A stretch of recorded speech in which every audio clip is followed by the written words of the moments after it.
Hello friends, welcome on my YouTube channel fun with study. Friends, profit and loss के एक और question को हम आज सॉल्व करेंगे, जो कि कई बार कॉम्पिटिटिव एग्जाम में पूछा जाता है, जैसे कि रेलवे या टीईटी।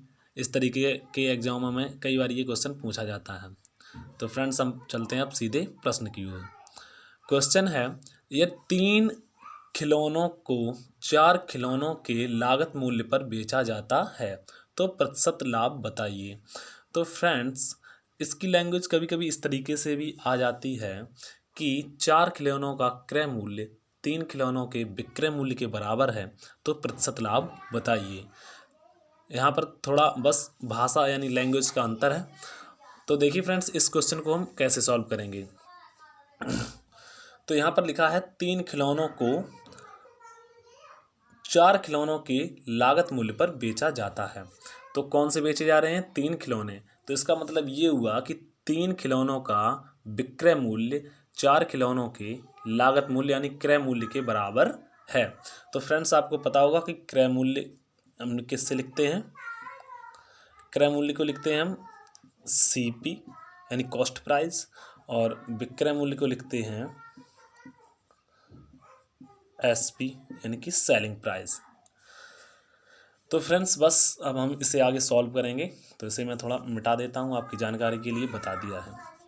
तो अब हम जैसा कि इस क्वेश्चन में कहा गया है वैसा ही हम करते रहेंगे।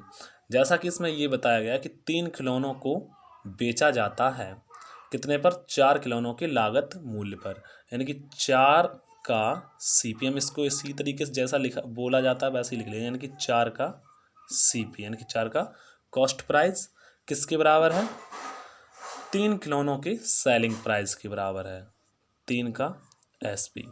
इसका मतलब ये हुआ कि 4 खिलौनों की लागत मूल्य 3 खिलौनों के विक्रय मूल्य के बराबर है, जैसा कि इस क्वेश्चन में कहा गया है कि 3 खिलौनों को 4 खिलौनों की लागत मूल्य पर बेचा जाता है। तो इसका मतलब यही हुआ कि 3 जो खिलौने बेचे जा रहे हैं उनका जो विक्रय मूल्य है 4 खिलौनों की लागत मूल्य के बराबर है। तो इसे हमने इसी तरीके से लिख लिया कि 4 का कॉस्ट प्राइस बराबर 3 का सेलिंग प्राइस।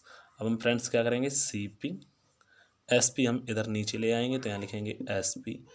ये 4 इधर चला जाएगा, तो ये हो जाएगा 3/4।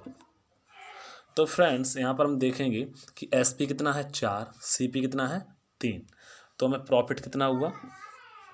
प्रॉफिट हुआ हमें 1 का। तो फ्रेंड्स, जैसा कि मैं अपने पिछले वीडियो में बता चुका हूँ कि जो प्रतिशत लाभ होता है वह हमेशा क्रय मूल्य पर सॉल्व किया जाता है। तो कितना लाभ है? 1। कितने पर? 3 पर। और यहाँ पर हम मल्टीप्लाई कर देंगे 100, तो ये हमारा हो जाएगा 100/3। तो हमारा आंसर आ जाएगा 33.1/3%।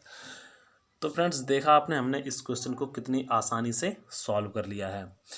फ्रेंड्स, एक बार इसे समझ लेते हैं कि ये 3 खिलौनों को 4 खिलौनों के लागत मूल्य पर बेचा जाता है, तो प्रतिशत लाभ बताइए। तो इसका मतलब ये हुआ कि 4 खिलौनों का जो लागत मूल्य है वह 3 खिलौनों के विक्रय मूल्य के बराबर है। तो हमने इसको इसी तरीके से लिख लिया है, और एसपी नीचे आ जाएगा, 4 इधर। तो हमें प्रॉफिट कितना हुआ यहाँ पर? 1, क्योंकि सीपी कितना है? 3 और एसपी कितना है? 4। तो 1 का प्रॉफिट हुआ। और परसेंट प्रॉफिट जो होता है, प्रतिशत लाभ, वह हमेशा क्रय मूल्य पर सॉल्व किया जाता है। तो 1/3 × 100, और हमारा आंसर आ गया 33.1/3%। फ्रेंड्स, इस क्वेश्चन की लैंग्वेज इस तरीके से भी लिखी हो सकती है कि अगर मैं ऐसे रफ कर दूं, तो फ्रेंड्स इसको समझिए। इसकी लैंग्वेज ऐसे भी हो सकती थी कि 4 खिलौनों का क्रय मूल्य 3 खिलौनों के